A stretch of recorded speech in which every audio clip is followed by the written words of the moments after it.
adik-adik kelas 6 SD di dalam lingkungan ASEAN, Indonesia selalu berpartisipasi memberikan bantuan sosial dan kerjasama budaya untuk meningkatkan kesejahteraan masyarakat ASEAN.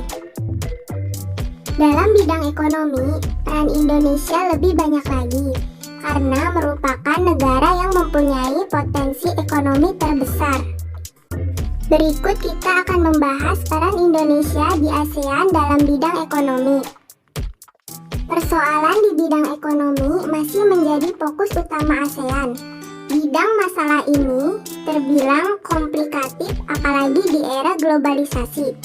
Untuk mengatasinya, para negara anggota pun melakukan kerjasama.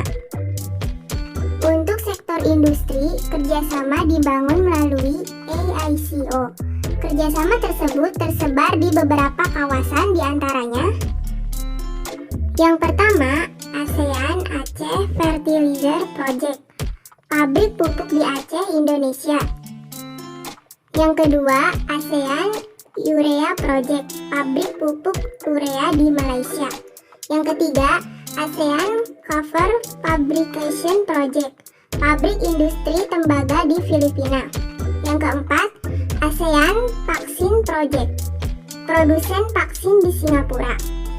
Yang kelima, Rock Salt Soda Ice Project, produsen abu soda di Thailand. AFTA merupakan akronim dari ASEAN Free Trade Area. AFTA adalah kesepakatan yang dibentuk oleh negara-negara ASEAN untuk menciptakan suatu zona perdagangan bebas. Sektor pariwisata menjadi fokus utama dalam bidang ekonomi karena sektor pariwisata menjadi penopang ekonomi terbesar baik bagi Indonesia maupun beberapa negara ASEAN lainnya. Meskipun ASEAN sudah cukup dikenal oleh negara-negara luar, namun eksistensi dan pasar ASEAN harus tetap dipromosikan.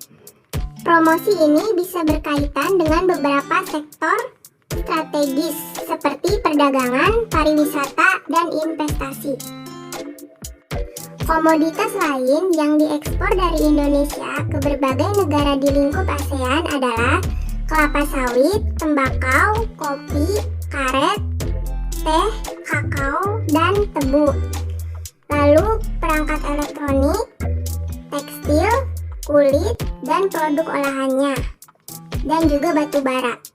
Komoditas yang diimpor dari berbagai negara di lingkup ASEAN ke Indonesia adalah: yang pertama, minyak dan gas. Yang kedua, perangkat elektronik. Yang ketiga, garam dan gula. Yang keempat, bawang putih.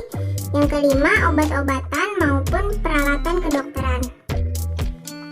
Nah, sekian pembelajaran untuk hari ini.